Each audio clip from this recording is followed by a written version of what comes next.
All right, everybody, welcome back to another match here at the Junior World Championships in Yankton, South Dakota with World Archery. It's John Dudley commentating. I'm sorry, I cut you. You got excited.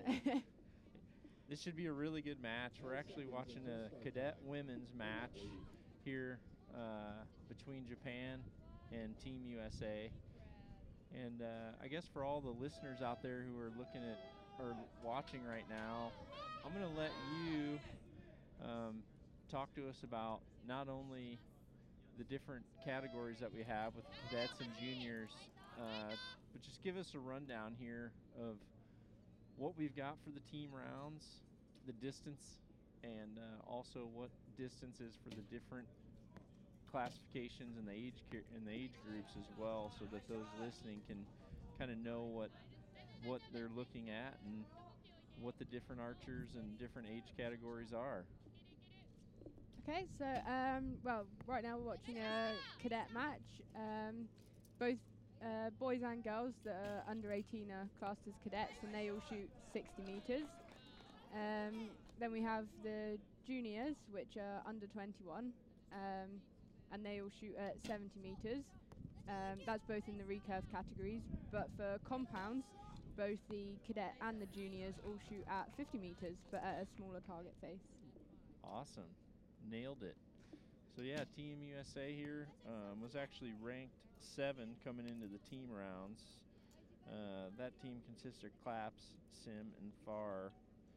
And then we've got Team Japan, where it's actually ranked 10th after the ranking rounds. And we're going to have a great match here based off what we were watching in practice. I think that this should be a pretty good match. Right here it looks like Team USA's definitely got a better looking target face. And a lot of this is because of the wind has been varying quite a bit this morning.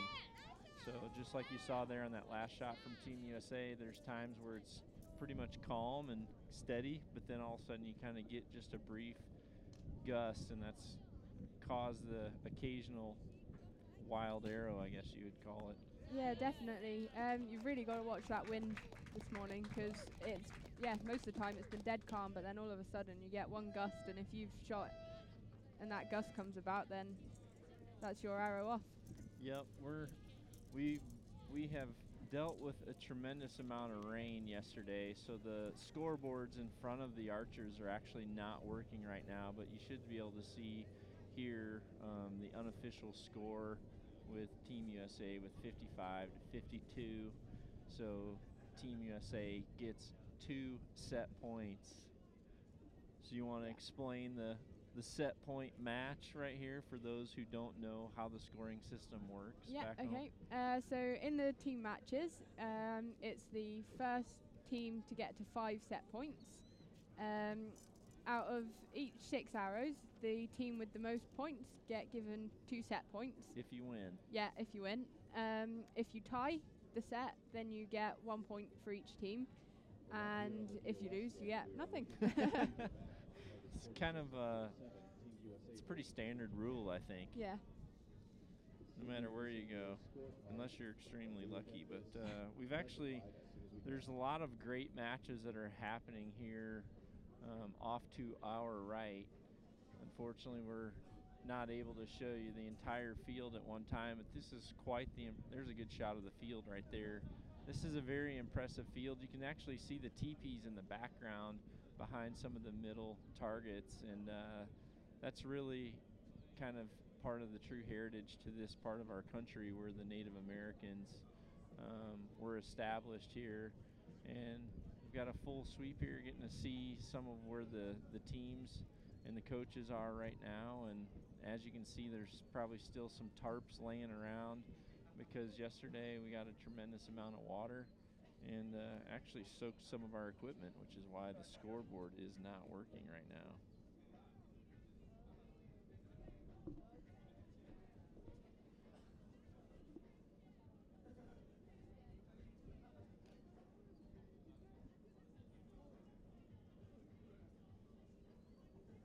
So I'm going to throw another random question out there for you, because it's kind of fun to see the puzzled look on your face at times when I've asked these. So if you weren't partial to your GB uniform, which uniform would you want for cool factor when it comes to warm-ups, shooting pants, and jerseys? Ooh, I quite like the Spanish kit. I think that their t-shirts are quite nice. I don't recall them right now. I've always thought Germany looked pretty cool. Yeah, Germany do have nice kit. And Slovenia has pretty cool. I like the green and blue and white. Yeah. It's always been pretty awesome. GB has a really good jersey. I think the jersey part is pretty cool. I like red, white, and blue is pretty tough to beat. I'm pretty partial though. But yeah, there's been a continual cool factor growth for team uniforms. I know my first set of team uniform, my first set was really not that fun to wear, to be honest with you. I think the really old GB kit was just one color, polo shirt and the same color trousers. I've got it. I've got it. Yeah, I scored a pretty good deal. I actually traded Alan Willis my really, really plain Roots jersey. Oh, hey everybody. There we are, sitting here with our little camera pointing at us. It's kind of weird. Never know when someone's going to be on there. Japan has been making a continual chant here every time their ladies come back from the target. I wish I knew what they were saying, but I imagine it's some type of a pep rally here.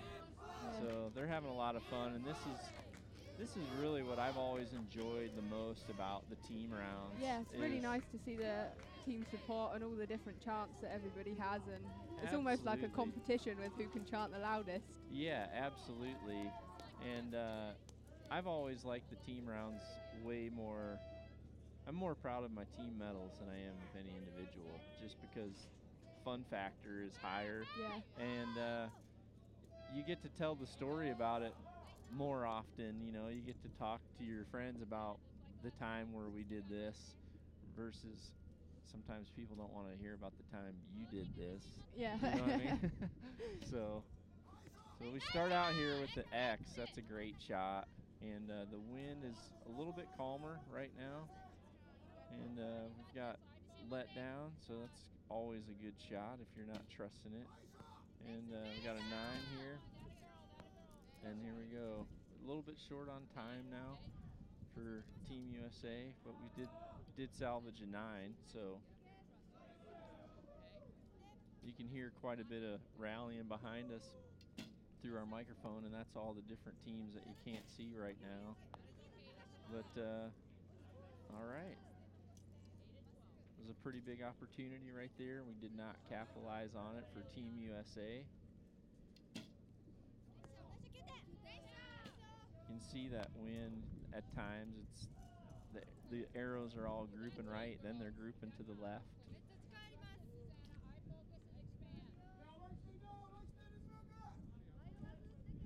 It's amazing the difference these teams, you know, you watch them in practice, which is right before we went live, and the groups that they were shooting were super impressive, weren't they? Yeah, they shot some really good groups.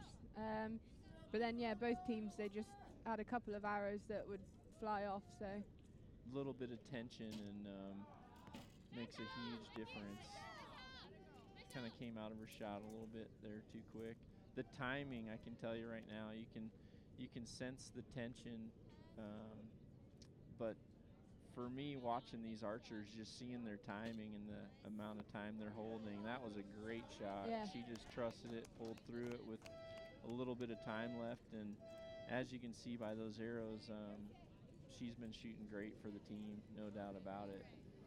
Seems like with the recurve, every half a second that goes by that's above what your normal shot routine and flow is, the chances of you really making a bad shot just dramatically increase. Yeah, well, it's because if you shoot that shot like half a second too quickly and you're not set up right for it, or if you hold for a little bit too long and you're kind of exhausting your body a bit. Oh, a bit yeah. more.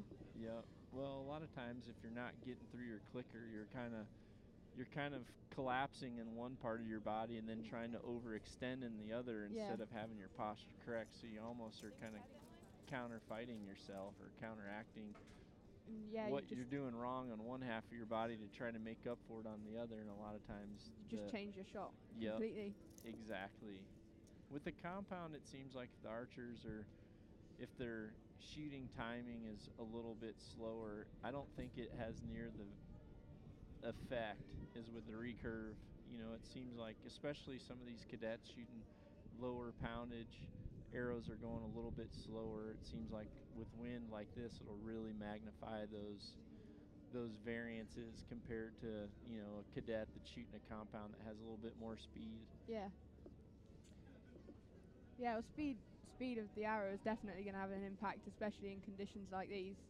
Because if you've got, even differences in each cadet, if one's shooting a 30-pound bow and really light arrows compared to somebody on 35 pounds, as soon as the wind picks up, that one on a lighter poundage is gonna go off more than somebody shooting a little bit heavier. Who introduced you to archery?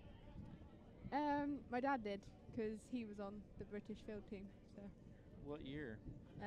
97 to 99, I think. They won the world field in 98. Cool. That was a little bit before my time. I was shooting professional 3D then, but it's England is always known for great field shooters. Obviously, there's several of the best in the world there right now. Yeah. But a lot of great field shooters have come out of that country, no question. So, did he shoot recurve then? No, compound. He did? So, yeah. All right.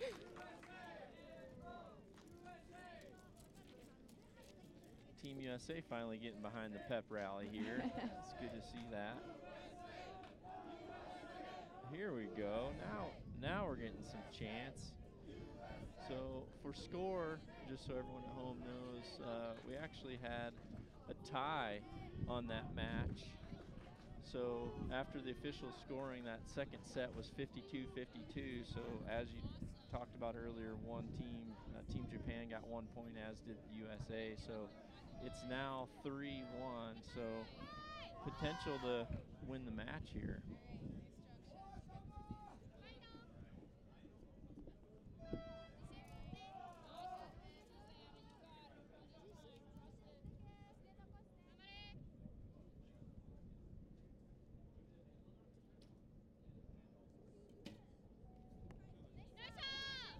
Got a 9 just out to the right. Her timing is seconds longer than what it was during practice. She's just not committing to her shot, just a tad much. Japan with another great 10 right there.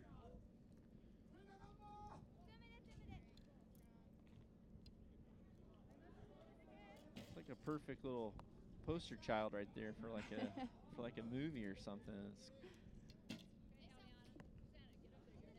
That's a big swing right there. Open door for Team USA to take advantage of that. There we go. It's a great 10. She's been shooting phenomenal here this whole time. Okay, so I'm throwing another random question out there. With your tea, cream? Yes, no? Go with milk? Milk, yeah. Definitely go with milk? Sugar? Yeah. Morning and night, or just anytime? Tea in the morning and then coffee in the evening. Really? Yeah. It's kind of backwards for me. Yeah, I'm a coffee in the morning, tea in the evening type.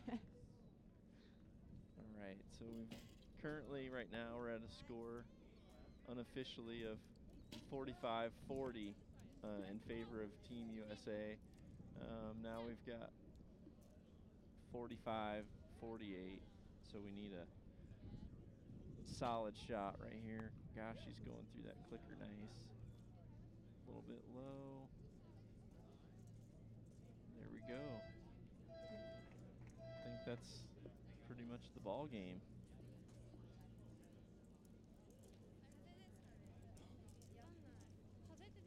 Yeah, I got that last thing.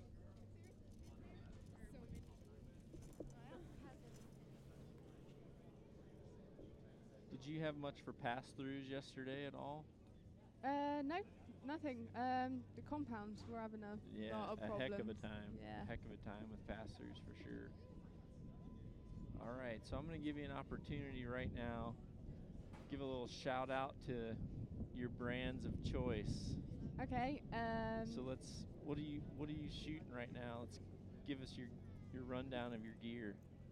Shooting a Hoyt Prodigy with quattro limbs. Yep, nice. Axle sight, lighter button, and bee stinger rods. No arrows? Yeah. Not shooting any arrows? Shooting Eastern X10s with Ellie Vanes, Bitanox. All right. How with your arrows? How are you set up? You have anything cut off the back of your X10s? Or you going? No, just off the front. Straight up. And which veins? Ellie Vane P2s. All right. You working on your own stuff, or you having your dad do that?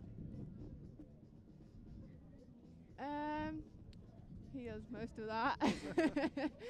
All right, that's I good. don't know how to, but I just trust him a bit more at the moment. I just watch. He probably thoroughly enjoys that. Yeah. You can leave the house if you want to, but you will not have your bow work done. All right, well, this is going to pretty much wrap up this match, I think, here. It was a close match, and I'm looking forward to the next one. So for all you watching at home, thank you very much. And be sure to tune back in to the Junior World Championships here in Yankton, South Dakota. Thank you.